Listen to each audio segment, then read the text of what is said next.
What's going on, ladies and gentlemen? It is I, your mother's favorite podcaster, your Tia's favorite podcaster, your grandmother's favorite podcaster, hell, just your favorite podcaster in general, the microphone messiah. I am no longer the Bulletcast champion. It was a good run. It was a good run. But my sacrifice benefited my family at this show, so I'm okay with that. I'm joined by a guy that will never cash in his briefcase because I think he's scared. He might as well just hand it over to me so I can be champion again. Brandon Tanguma. We also have Poison Scarlet and the new Bulletcast champion, Marlee from the High Wrestling Podcast. Oh, did I win? You did. Hello. Oh, I did. Oh, Congratulations. wow. Yes. You're the Bulletcast Podcast champion. It's about time one of us didn't have it. I thought I was doing bad. I was watching and I was like, oh, yeah, no, I am doing terrible. But wow, what Yes. an Nah, girl, honor. you did the best. You did really well. Yes. Oh, wow. Thumbs up. Congrats. Thank Congratulations. you. Thank you. Wow. Mm. Wow. That's all I really have to say. It's just wow. That's Do you have a wow. do you have a I victory was gonna speech? cash in, but then Phillip just ran and took it. Like I said, do you have a victory speech? Don't beat me. Um, like to thank my cats. Yes.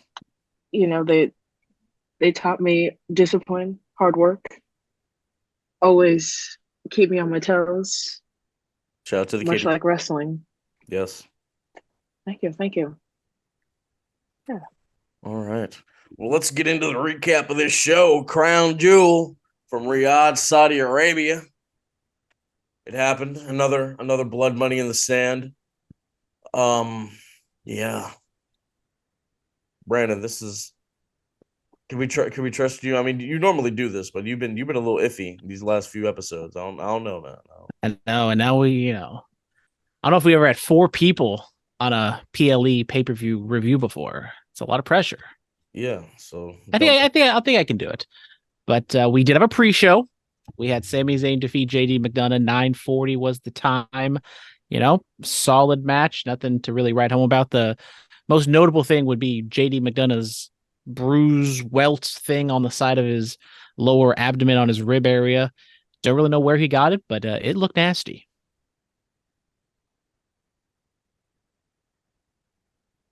nobody's gonna say anything. All right, I'll say something. I Apparently not. mean, I it was very concerning. I was definitely wincing every single time because I thought he just got, paint on him. But then I looked and I was like, oh yeah, no, he is hurt. yeah, that looked pretty nasty for sure. It definitely, in my opinion, it almost took away from the match because I sat there just watching him and going, oh God, is he gonna be okay? He's That does fine. not look fun to have. Yeah, I mean, like He's fine. usually wrestlers are like pale white wrestlers, like Dana or Brian Danielson will get like those red welts or almost look like scratches, but this thing was like just a giant, just circular bruise looking thing. It was I don't think I've ever seen that before. Even like in MMA, I don't think I've really seen something like that. It was nasty. Philip, have you ever got something like that? I know you're a combat athlete or seen Well, anything like that. I got a black eye. That was about it. That's about it. Yeah, No. you take care of your body. Yeah. Right. Exactly. But opening match, we're back to two world championships, so we got to have an opening match. Start off with the world title. The World Heavyweight Championship, Seth Rollins defends successfully against Drew McIntyre. 18-20 was the time. Just a straightforward match, in my opinion. I would say the best match of the night. The crowd was hot for this. They were ready to go. They were, you know, kind of behind both guys. I think they just kind of got wrapped up in the story and whatever. No full blown heel turn from Drew. Not Obviously, yet. Drew comes up. Yeah, Drew comes up short. He was selling some some despair, some frustration, but nothing after the match itself. So, what did you guys think of the in ring stuff? That I thought was quite good. Um, thought it was nice. Thought it was very well done. Man, when that Claymore hit, I was like, okay, here we go. We got a new world champ. But no. I will say I did like how it took a lot, for Seth. He had some move, then a pedigree, and then a stomp to put away Drew. So that does make Drew look stronger. But I need him to just tomorrow on Raw. I need him to just show up and beat the hell out of Seth Rollins and take that title at Survivor Series. We need that to happen. He needs to be the Scottish psychopath again, ASAP. 100%. Yeah, I agree with you. I think that they did a really good job turning this particular match into almost like a David and Goliath type thing. I mean, Seth isn't small, but I mean, when you put him up against Drew McIntyre, it's like looking at a giant versus, someone smaller. And I think they did a great job storytelling that. I think my favorite part was that transition into the pedigree. Like, that was just so smooth to me. Yes. I'm stealing it. I don't know how I'm going to do it, but I'm going to do it. I'm going to find a way. Do it. But also, can we talk about the fact that after the match, Damian Priest comes out with a ref, tries to go and cash in, and gets attacked by Sami Zayn, only to have Sami go steal the briefcase and run out. So what sort of fallout are we going to see from this, you think? I don't know. You got one show where people are stealing championship titles, and then we got briefcases being stolen. I don't know. Is it going to be one of those things where, like with Mr. Kennedy, where you lose the briefcase to somebody else and then they go and cash in? I mean, that happened to Mr. Kennedy. It happened to Otis. Could that be Damian Priest's fate? Yeah. And if so, that'd be terrible. That would be terrible. I hope that's not the case, but maybe it leads to a feud between Sami and Damian a little bit later down the line. Give him somebody to beat. Give Damian somebody to beat. I mean, I just thought the whole cash-in spot was just so contrived, and it was just kind of, they did it obviously just to set up that angle with Sami Zayn that they're probably going to do a feud later on, because like the story of Seth the past couple months is like how injured he's been, and his back's given out, especially with the Shinsuke feud. And then in this one, I mean, yeah, it was like a hard-hitting match, but it was nothing spectacular. He seemed fine after the match, so it kind of felt odd that Damian Priest would attempt to cash in when he hasn't done it other times. The adrenaline is still going, man. The time it takes. Yeah, but like if he isn't going to cash in those times where Seth was just completely laid out, why would he do it this one? Well, and then something crazy, who would have thought that Sami Zayn came out and stole the briefcase when people probably thought there was no chance he was going to actually cash in? He didn't cash in those other times because Mommy told him not to, because she's the head of the Judgment Day. Let's not forget that. There's no leaders in the Judgment Day, Phillip. Are we sure? Are we sure? That's what they tell us. I'm pretty sure Mommy is the head of the Judgment Day. I mean, Dom listens to her. Finn will fall in line. JD, we don't even know if he's really in. Damian has his qualms, and he'll listen to her at times. So I'm pretty sure Rhea Ripley's running that. It's her division and it's her faction. Oh yeah, it's hers. She's running the Judgment Day for sure. I wonder if we could possibly see a co-ed singles match between Rhea and Damian if they start button heads. I don't know. WWE, I don't think is ever going to do a intergender match. I was shocked they did that. I was shocked at that tag team match with Baron Corbin and Seth Rollins and Becky and Lacey a couple years ago. Didn't they just do one? Like somebody just beat up Akira Tozawa. That was like this past year, I think. That's like relatively recent. Yeah. Yeah. Well, I know they had didn't they have Scarlett and Karrion Kross do an intergender tag match? Oh yeah, with Emma and Moss. Madcap. Yeah. Riddick Moss. Oh, the mixed tag. And it was just like, Yeah, they had the whole mixed match challenge thing that one time. Can we bring back Mixed Match Challenge? That I actually enjoyed that. The Facebook Live exclusive? Yes, I'm trying to see Dirty Dom and Mommy take home. Bring it back on Tout. What? I know Tout predated this podcast, but big Tout guy. There's some unlocked in memory. There are some things that you can say we're like, okay, yeah, that's not one that. No. Oh, sorry. We're Benoit and Tout on this podcast. Let's just keep it rolling, man. Let's just keep it rolling. All right. Speaking we talked about Mommy, who may or may not be the leader of the Judgment Day. She did have a fatal 5-way women's world championship match, which apparently she only had a 20% chance of winning because, WWE math. She took on Nia Jax. It's definitely a fact because Zoe Stark and Shayna Baszler had a 20% chance of winning this match. Yes, they did. Yep, exactly. Rhea Ripley, Nia Jax, Raquel Rodriguez, Shayna Baszler, and Zoe Stark. This one goes 11 minutes. I think the consensus was either Zoe Stark or Shayna Baszler was going to take the pin, and they found a way for both of them to kind of take the pin, with Zoe Stark taking the Avalanche Riptide, and then Shayna Baszler being underneath a body of women, and then she gets pinned after all that. So, yeah, Rhea Ripley wins.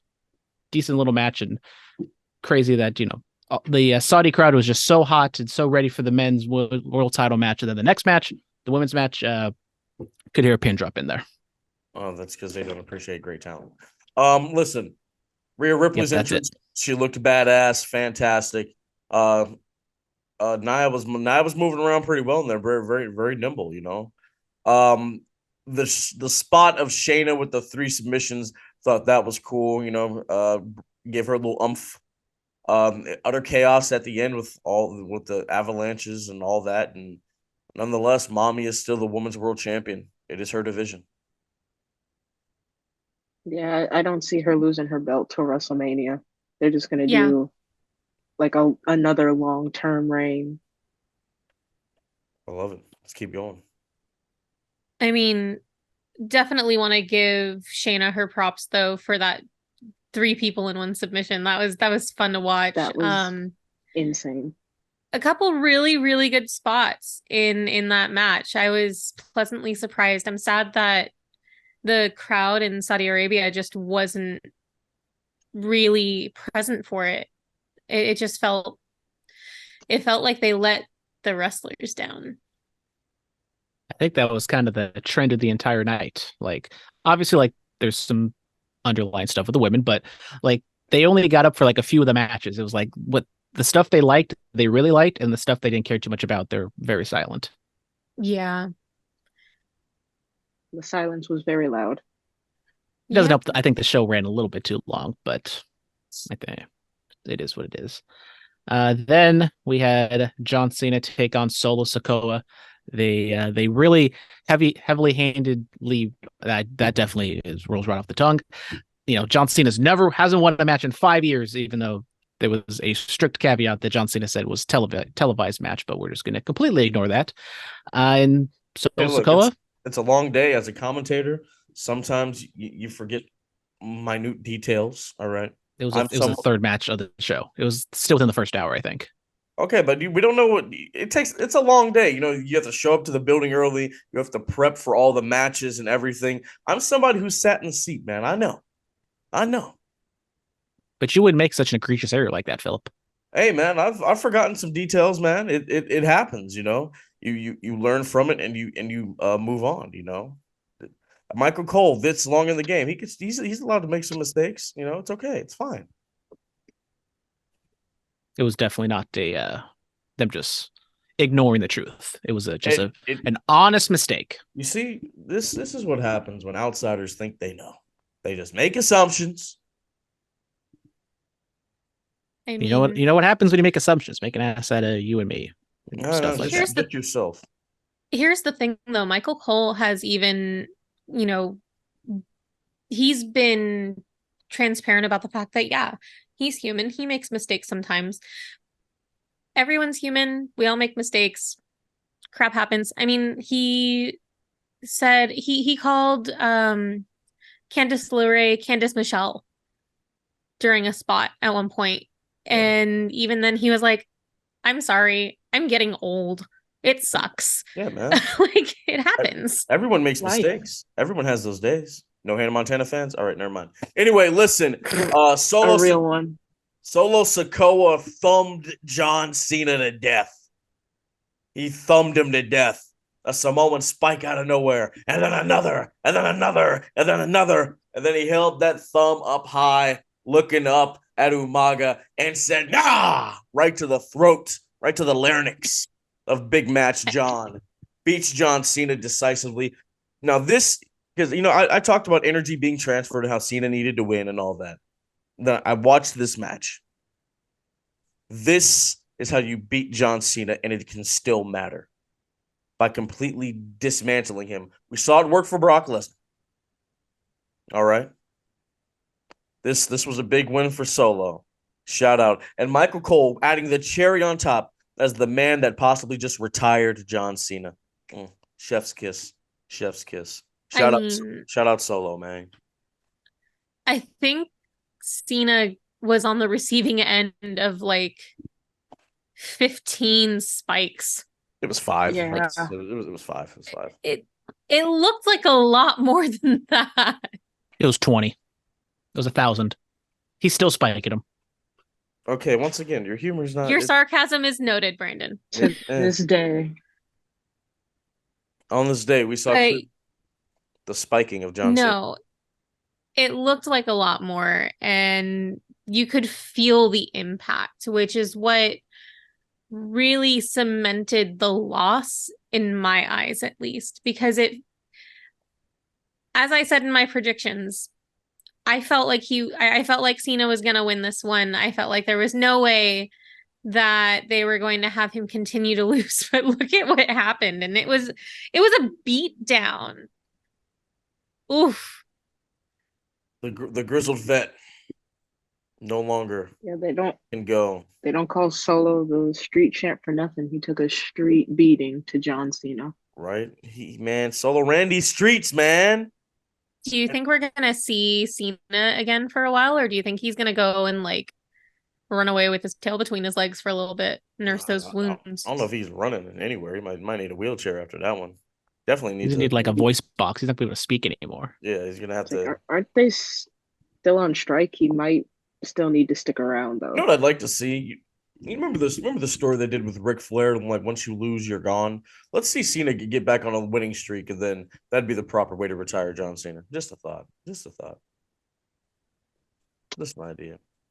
I mean, we don't know. I know they did like the whole announcement of Cena's schedule, but I mean, I wouldn't be shocked if he leaves for a little bit, comes back and maybe Survivor Series, gets win back, or maybe we wait all the way till WrestleMania and maybe he beats Solo, and that's kind of like in the midst of a story of like the bloodline kind of crumbling, even though we've kind of been predicting that story for like the past 4 years at this point. But Cena could pop up in the Rumble, eliminate Solo. We can always do that. Yeah, something like that. I mean, they really laid it heavy. They were heavy-handed with it at the very end of like Cena soaking it in. That's funny. Heavy-handed. That's funny. There you go. Definitely meant to make that a joke. And he was, looking around, soaking it in. Michael Cole was just way over the top and, putting over John Cena at the very end. What? How's he way over the top? Well, good thing you asked, because I knew you were going to point me out on that. So I have the quote right here. Cena is a man who defined sports entertainment for an entire generation, selflessly gave of himself to children worldwide, a true leader. And from a personal standpoint, the man has done more for Michael Cole in his career. John Cena has done more for Michael Cole's career than anyone else in this business. He said, yes, John Cena is truly the greatest of all time. Fade to black. How was it way over the top? Selflessly gave his. I mean, what, the most make wishes out of anybody? How was that? These are all facts. They made it seem like that was John Cena's last match, and it's not John Cena's last match. We don't know that. Crown Jewels doesn't seem like the stage for Cena to retire. They got to do it at a WrestleMania or something bigger. They don't necessarily have to. He promised that, the UK is going to get a WrestleMania. John Cena has to be on that show. I mean, he could host it. He doesn't. I mean, he has to wrestle on it. No, he has to wrestle. Doesn't have to. Well, that's because he's not going to wrestle because the UK is never getting a WrestleMania. Well, we don't know that. Well, first Indianapolis has to get a WrestleMania, and then the UK. I say they just come back here. I'd like, or that too. I'd like that very much, or at least give us a Royal Rumble over at Oracle Park. I think that'd be nice. Oh yeah, that would be good. That'd be litty. What was next, Brandon? What was next? Well, next we had a Miz TV segment with Saudi Arabian comedian, superstar, movie person, Ibrahim Al-Hajjaj. Definitely said that name correctly. And the Miz just put him over, like Michael Cole put over John Cena, talked about how funny he is and how big of a star he is in Saudi Arabia. And then even the Saudi Arabian crowd didn't really care too much about this guy. And the Grayson Waller comes out, babyface turn for him, and they beat him down. The guy hits a people's elbow, and he stumbles trying to get up on the ropes, and that was like 8 minutes I'm not going to get back in my life. You'll be fine. Yeah. Anyway, moving on. I think I've recovered. It gave us the chance to get a possible segment between Grayson Waller and The Miz for some sort of match sometime down the line, probably at a Raw or a SmackDown. It was catered to the fans in Saudi Arabia, which is exactly what you would expect them to do at Crown Jewel. Yeah, Brandon, come on. But the Saudi Arabian crowd didn't really care too much. Well, it's a large stadium, so we don't know. Okay. Yeah. From The what Crown I Prince saw, loved it. from what I saw, people got excited about him coming out. You can't just listen. You have to look at the faces. You have to watch the reactions. Come on, man. Use all your senses, I feel Brandon. You didn't have. This didn't have to be like a full in-ring segment. This could have been like a fun little backstage skit, or do something like quick. But then on the he can't do the people's elbow backstage. So it had to be out in front of the people. Yeah. It had to be out in front of the thousands and thousands in attendance and the millions watching at home around the world. People's elbow on concrete backstage would have been a lawsuit. Or yeah, crazy idea. Maybe the comedian shouldn't be, hitting moves on the wrestlers, and the wrestler selling for the guy. Have you not seen wrestling before, bro? Kevin Federline beat John Cena, who was the WWE champion. What are you talking about? I'm not saying you can never do it, but I'm just saying he has to do it. No. I mean, you just said they shouldn't be doing it, so that means never. Also, he was there to promote the movie that he had just been in, where he played someone. He played someone who wanted to be a professional wrestler. So it all makes sense. Put the title on marketing. Oh my goodness! What marketing 101? Like, what else was marketing? Did you pay full attention to this segment? No, he didn't. Yes, I did. I also paid attention. Speaking of marketing, they marketed how great of a place Saudi Arabia is, and how just how nice everybody is, and how comfortable the airline is, and how everybody should go to Saudi Arabia one day. It's a great place. I mean, they're holding the boxing matches over there. It's inevitable. Brandon, you should go to Saudi Arabia. I mean, I guess I should, because they had the full four-square Brady Bunch look with was it LA Knight, Drew McIntyre, Bayley, and Bianca Belair. So I'm sold now. I gotta go. Yes, you should. What was next? Then we had the U.S. title match with Rey Mysterio defending against Logan Paul. This one goes 17:55. Logan Paul wins after a very contrived sequence of Logan Paul's crony brings him a brass knuck, and then the brass knuck gets knocked out of his hand, and then Escobar comes out and makes the save, and then he takes the brass knucks, but then he chases the guy off, but then he just happens to put the brass knucks right where Logan Paul is set up for 619, and then Logan Paul takes the brass knucks and hits Rey with it, and then he wins. Oh, yeah. Storytelling, brother. Storytelling. It's called planting seeds. Why did he just, take the brass knucks, put it in his pocket? It's because we're planting seeds. Okay. It's like, you plant seeds for a flower to grow. The flower is about to blossom of the heel turn of Santos Escobar on Rey Mysterio. Come on. Yes. We all see it. I don't know why you don't see it. Look, Logan Paul might be the greatest celebrity wrestler of all time. I'll say it. 17 minutes in there with the gloat, the greatest luchador of all time. Congrats to him, man. And I told the story. He gets it. It's the little in-between things that he was doing between moves and healing it up, and and just being an a-hole, which I'm sure is a real side of his actual personality, man.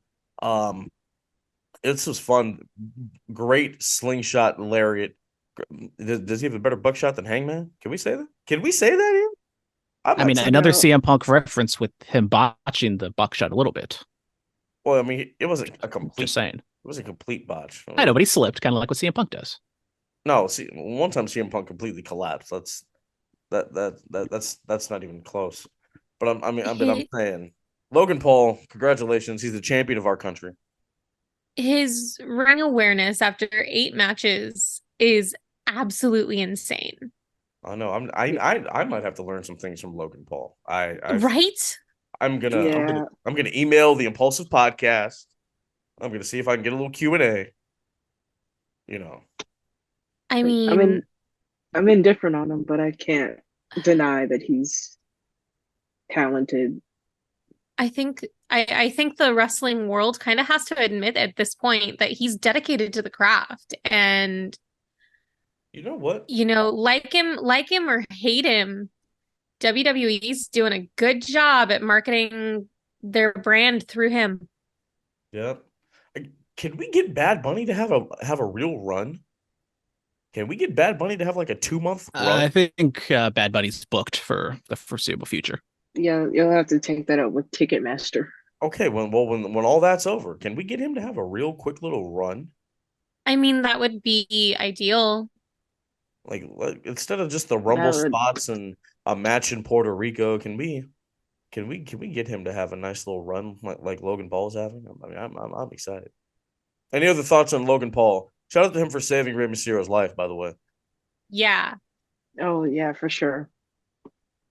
Got out. Good job, Logan. Yes. That was almost a Lucha Logan, brother. neck. Lucha Logan is real.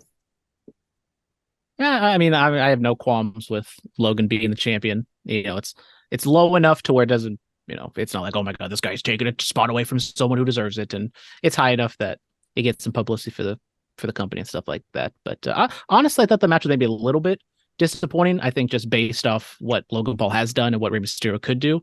But I thought the match was like okay overall, but I thought it could have been a little bit better. But, I disagree with you wholeheartedly. I thought it was an excellent match. I think between the Seth Rollins and Drew McIntyre match and this one, these were my top 2 matches of the night. Isn't we gonna back me up on this? Or just everyone just piles on me like always? I mean, no, less is best, man. I'm not going to say it was a bad match. I was just saying, as you said, Logan Paul has been fantastic. I think Ray can get up for certain spots. I thought maybe they could have pulled something a little bit better out, but it was fine for what it was. I mean, maybe they'll run it back. Maybe. They'll have to. Don't they like have the rematch clauses, or is that like done with the brand split? No, we're not sure. We're not. That's not really clarified. What was clarified is Survivor Series. We discussed it last week. War Games is going to be at Survivor Series this year, so that should be fun. I'm so excited. Any predictions? What you guys think the War? I mean, I assume just one War Games match because that's what they did last year. What do you think the match is going to be? Judgment Day, Bloodline. Oh, Judgment Day versus Cody and friends. Yeah, that's what I'm seeing. It's Cody, Sammy, KO, maybe. I don't know about KO. Actually, no, didn't he go to SmackDown? Yeah, I don't know about KO. So I don't know about that. What Finn, Mommy in the men's War Games would be something. Dude, I'd be here for that. She's in the Roman spot where Roman was sitting in the chair last time and like being a general and directing them at when to go out. I think that would be something. Like Damien's ready to go out, she stops him and sends out JD. Come on now. That would be a moment. That would be incredible. Now we're having a conversation. That would be great, but I don't think they are going to have like an intergender War Games style match in WWE. Well, we can missed opportunity. Yeah. I mean, Mommy can beat up half of the roster. She could beat me up. Damn right she can. Wait, hold. You act like I don't said that with too much certainty. You only act like I stand a chance. Damn. Oh no, I'm not talking about you. I'm talking about how she can probably beat up most of the main roster. Not you. Yeah, that part. Not you. I was talking about that part. Or if she's not in the match as a competitor, she can still sit in the chair and do that. Also that. Yes. Continue with it as I get a phone call. Because Phillip is a very important person. He's got to be taking some business dealings. We got another women's championship match as Io Sky defends her title against Bianca Belair. This one goes 16 35, and it was the worst kept secret in WWE. Kairi Sane has returned to WWE. She interfered on the outside and led to the finish. And it looks as though Io and Kairi are together. They pointed out on commentary that Kairi, last time we saw her, she was getting attacked by Bayley. So that sets up some sort of disagreement or something between Io, Kairi, and Bayley. Maybe the two Japanese, the two Joshis split off, and then it's, Bayley and Dakota in a tag team match against them or something like that. What do you guys think? That's exactly what I foresee being the case. I know that you're saying that it was one of the worst kept secrets, but somehow I managed to not know that was happening. Yeah, no, the rumors were going around like 4 months ago about this. Yeah. And then it all just died down. So it wasn't a worst kept secret. It wasn't that But at all. I was completely in the dark about it. Like, I had no idea that she was coming back to WWE. I was very excited because the last time that I saw her, I think was in 2020 or 2020, right? Yeah. Yeah, when she got beat down. But last I remember, she was tag teaming with Asuka. Yeah. Yeah, because I even remember I went to Hell in a Cell, and I think it was her and Asuka as a tag team, like the year prior. I think the last time I saw Kairi Sane was at the New Japan show this year when Mercedes Moné beat her for the title. Yeah, so let's Brandon was there with me as well. Yep, and my other friend Phil was there too. Yes, our Pepsi Phil was there also. Yes. Yeah. Well, congratulations. No, keep going. Oh, I was gonna comment on the fact that they are letting the women's ring gear be a little bit more personalized to their characters now, and I'm really happy about that. If you notice, everybody's had kind of their own gimmick with their bodysuits. Yeah, it's no longer just bodysuits and giant t-shirts. Progress. Yeah, thank God. Look like they're going scuba diving. Yeah. It didn't really get a pop. I mean, obviously, if they were here in the U.S., boom, that would have been a massive, pop. But nonetheless, Io Sky is still the WWE Women's Champion. They could tell a story because Bayley. I remember like one of Io's last appearances on WWE television. She was attacked by Bayley. So there's like a 3-year long story we can tell here. We can sow some seeds. We can War Games.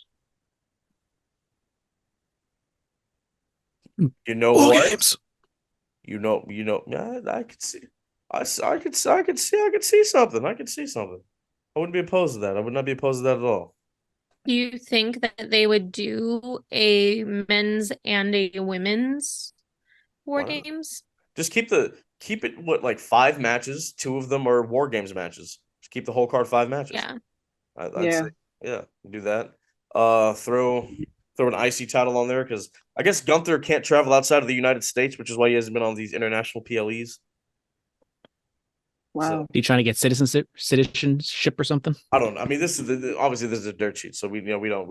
I mean, it makes sense because he hasn't been on them, so we can believe it.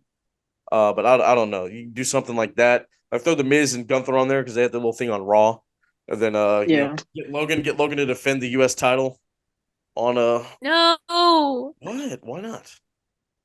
I love the Miz, but no. What do you mean no? And then no, there's a story. Get squashed. So that's fine. Absolutely squashed. That's what he's there to do. And then you tell the story. To be fair, a real match.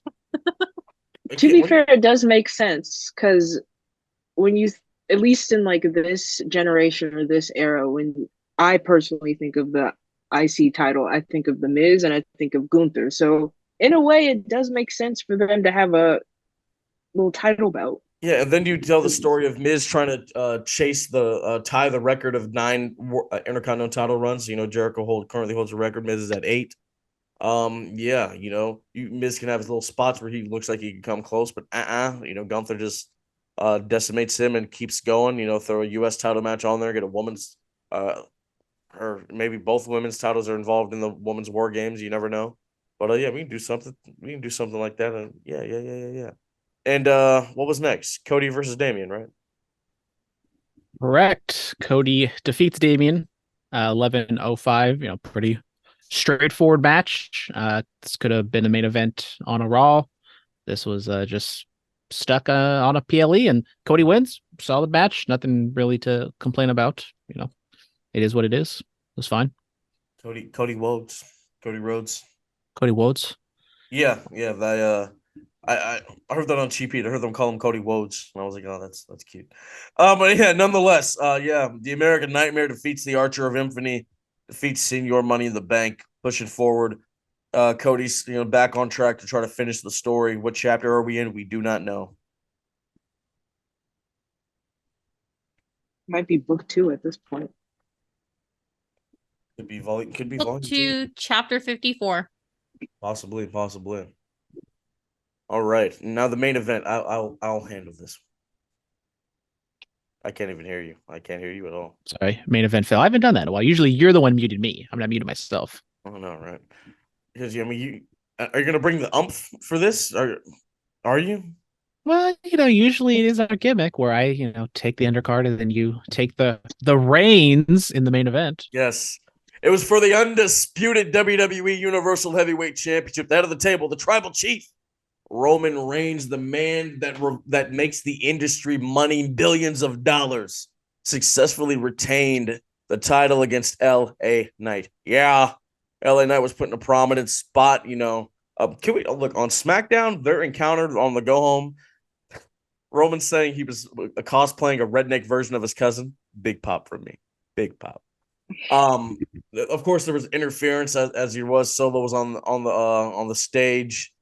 Jimmy comes out there, gets put through a table, puts Roman's foot on the rope to save it. LA Knight kicked out of a spear. Roman, great facials as always. Like, what? Nah. But nonetheless, I mean, relatively clean. Nobody got in any offense on LA Knight except Roman, so that was nice. Did make him look strong in a way. Roman Reigns is still the undisputed champion. Yes. Was there ever any doubt? No. There was never any doubt on my side. Like I said, man, Roman's breaking Hogan's record. We will be here a year from now. Roman Reigns still the undisputed champion. Also, I would not be shocked. Yeah.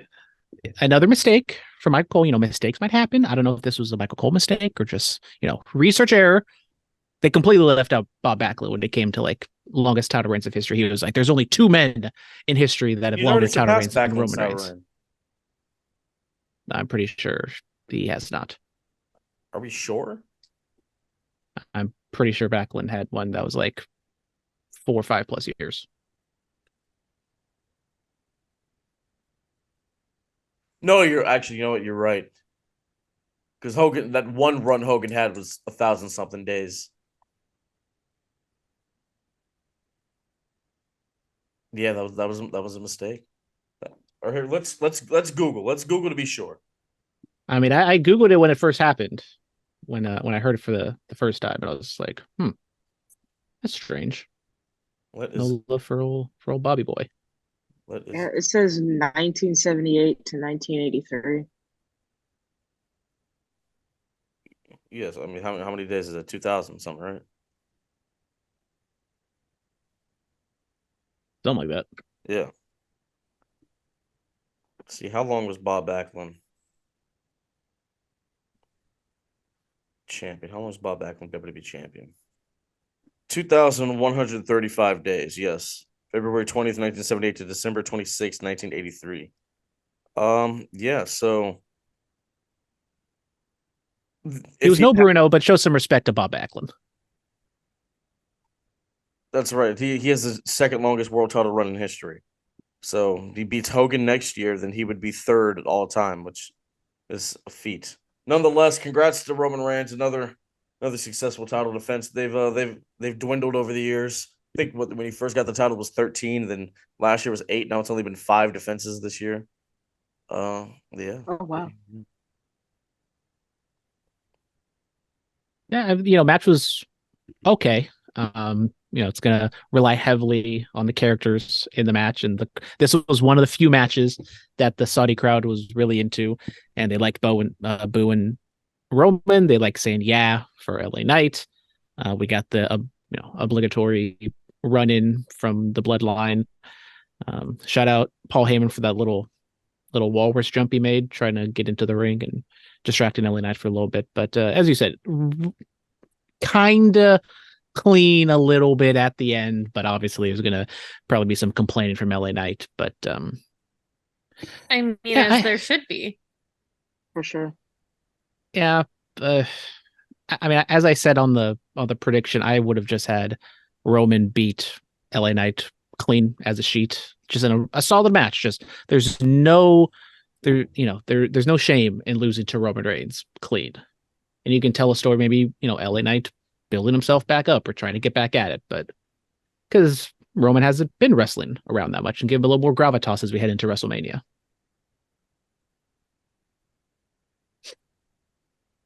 But who cares what I think? Because I'm an idiot. That seems to be your new catchphrase. Yes. Put it on a shirt. Put it on a shirt. New tagline. Overall grade for Crown Jewel. What are we giving it? Marlee, we don't give stars or letters or numbers. We have grades out here. This is a classroom around here. Yes. And I'm the educator. So you said no stars or no letters? No stars or numbers. Letter grades. Numbers. Letter grades. Was it A? Was it a B? What was it? What was it? Okay. I would give it a B because, Blood Money show. Tack a point off for that. But I feel like it's just some of it could have been saved for like a Raw or a SmackDown, but they had to do what they had to do with the resources that they had. Katie. Yeah, I'd give it a solid B. I enjoyed watching the matches, but were there some that I think could have been the main event of a house show or a televised show? Yeah. Brandon. I will give it a C plus. It was fine. I really did enjoy the opening match with Drew and Seth. Everything else, it was just kind of there. It was fine. There was nothing bad on the show, but I think with the card leading into it, I thought they did a pretty good job at building it up, but I just didn't think it kind of lived up to what it could have been. Give it a B for Blood Money. Good job. All right, guys, that's gonna do it for all of us. Let's see what else. Marlee, let the people know where they can find you again. People can find me on Instagram, High Wrestling Pod, Twitter, The High WP, The High Wrestling Podcast on YouTube. All right. Anton Voorhees interview will be coming out this week. BC again this week. We're building up towards what are we building up towards in the wrestling world? They're keeping going along with Full Gear. We'll talk about that. We'll talk about the fallout of Crown Jewel. Any other outside of the ring news that happens. Thank you guys so much. As always, be safe and stay dangerous. Yes, sir.